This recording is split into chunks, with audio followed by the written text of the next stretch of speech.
kahit maulan na is malinaw pa rin. Unlike sa mga falls na pag umulan, kumbaga malabo na.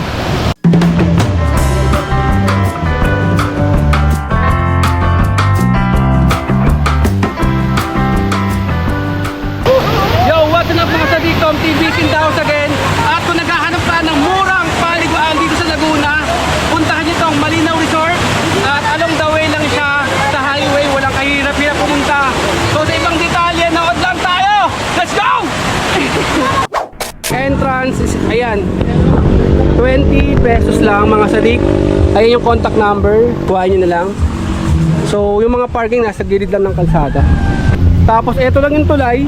Ito na yung pinakang paliguan mga sadik. Ayan yung paliguan. Kung mapapansin yung mga sadik yung lugar nito, tignan mo naman, napakasolido.